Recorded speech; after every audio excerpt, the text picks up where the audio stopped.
So I was thinking when I was walking back to the car today about the metrics that so many runners use to get the best from their running. I call the metric I use with my runners, as part of the Evergreen Endurance Runner model, the perfect pacing method. And at the heart of that is utilising effort metrics. There's a certain amount of pushback from that because many older endurance runners are very invested in heart rate metrics and pace metrics. The problem with heart rate is there's so much variability, technical guesswork that has to go on for runners to find out if they're doing the right thing. So even if the data is accurate, any data is accurate, is it easily understandable and is it easy to implement on that data? And with wrist readings from watches and heart rate readings from watches, it's not the case that are they accurate, it's just the variability that you can have. Because at the end of the day, heart rate is an internal metric, but it's actually utilised from an external source, watch or a strap. The problem with pace is an external metric. If I'm driving this car, at the moment I'm going 25 miles an hour. Let's say I was going 60 miles an hour in this car. For this car, 60 miles an hour is not fast because it's got a fairly big engine. If I looked over at the revs to the left here, it would hardly be moving. So from an effort perspective, 60 miles an hour in this car is not massive. But if you'd have got in the car with me when I was in my 20s and I had my nan's old Fiat 127 and we were going 60 miles an hour in that car, then we'd have looked to the left, the revometer to that car would have been in the red, and we would have been probably praying and crossing ourselves because it would have looked like the whole car was just about to shake itself to oblivion. So both cars were going 60 miles an hour, but two different outcomes based on the engine.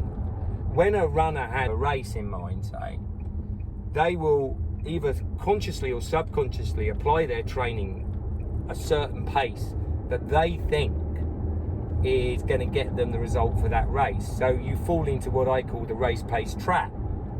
So you're not training your body, you're training your ego. And if you argue with the reality of your body of presently where it is, then you're going to lose.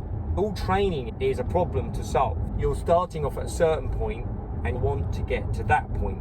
A bit like driving back home. It's a journey. The car is taking me back to my house. Your training is taking you to your desired outcome. Your desired outcome isn't how you train. If you get into the race pace trap, you'll generally train around your race pace, and that won't give you the adaptations you need because you're not actually checking in with the engine, how hard the engine's working. Like the car analogy, you're going 60 miles an hour, but not actually checking in with how hard the engine is working. The whole point of training is to embarrass your body into change. But you've got to know the dosage. Like 5+ years ago, my wife had cancer and she had chemo, and that chemo saved her life without a shadow of a doubt. But they were always very careful to keep checking in with her. What was her tolerance? What could she put up with? And to make sure that the dosage wasn't going to cause secondary problems, because if you don't get that right, chemo can kill you quicker than the cancer does.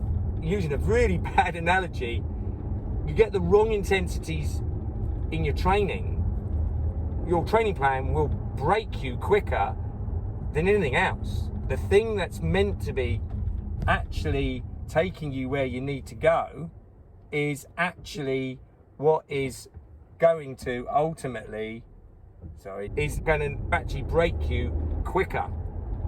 Let that sink in, because training is building up capacity. Racing is showing what you got. If you're showing what you got in training all the time, all you're doing is bleeding out. You're wasting energy, you're not training efficiently. This is why I really advocate effort metrics initially. The perfect pacing method is very simple. It takes a lot of convincing when I work with runners because they're all attached to heart rate and pace metrics. But once they get into it, I had a runner the other day said, I've never run that easy in an easy run before in my life. And I almost wanted to say, it's probably because you've never actually done an easy run. You think you have from external metrics like your heart rate or your pace, but have you actually done an easy run? So does it feel easy? And I was giving him some very simple guides he could utilize while he was running.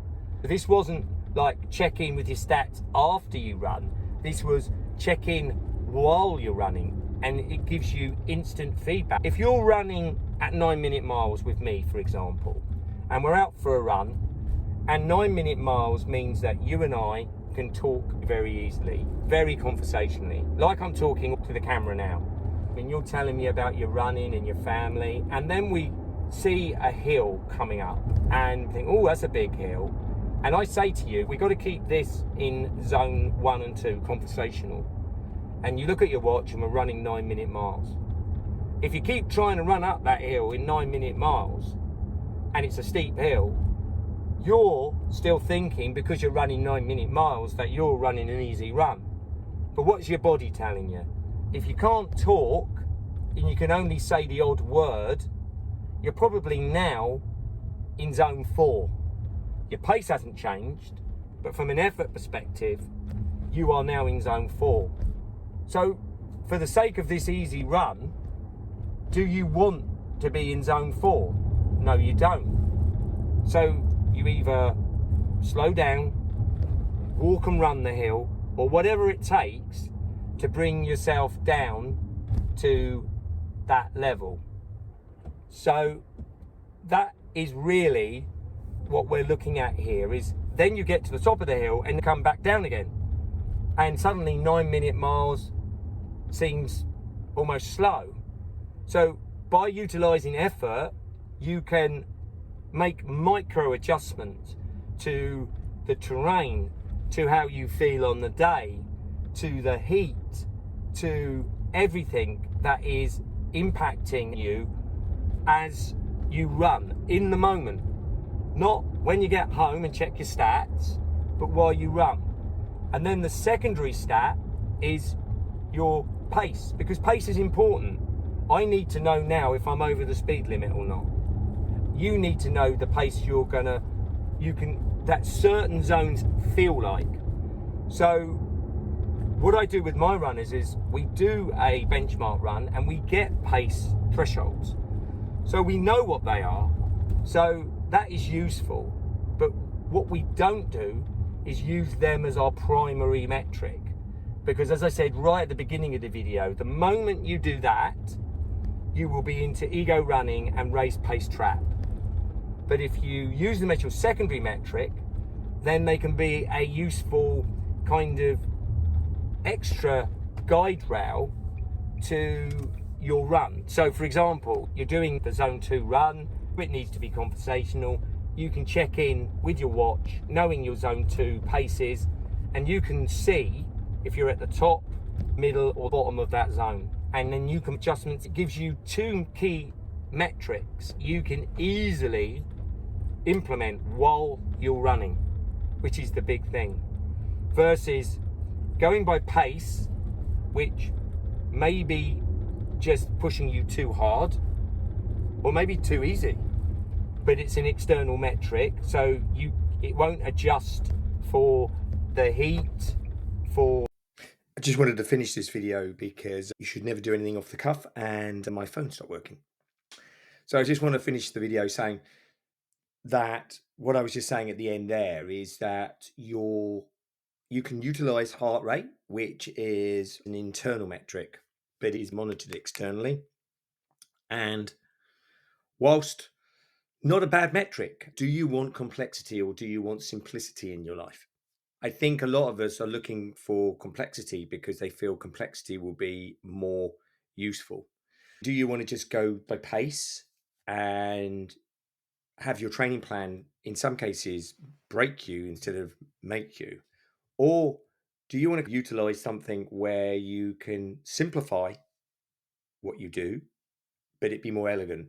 So it give you input and output. So, like I said, when I was in the car, we can look how fast the car's going, and then you can look how hard the engine's working. When you use a 5-step system of effort levels as your primary metric, and that gives you good subjective data. What do you feel at this moment now?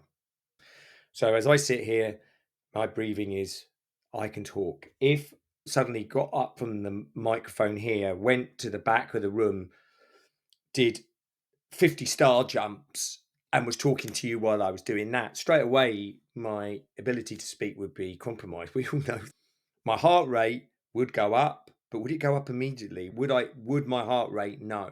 Because to finish the video, something I read a while back, which has stuck with me. Your lungs always know the effort you're making before your heart does. But my slightly conspiratorial thinking is there's no watch manufacturer or anyone that's been able to track with a watch how hard your lungs are working. And I think that's why heart rate's become such a gold standard for amateur runners, not particularly for elite runners. If it is, it's done in a kind of post run scenario, looking at stats. I definitely think there's a place for heart rate within recovery. But while you're out there training and trying to embarrass your body into change, is what is the metric that gives you the quickest feedback of how hard, how little you're working instantly? And I think it is that combination of effort and then backed up with secondary metrics of pace, rather like the car.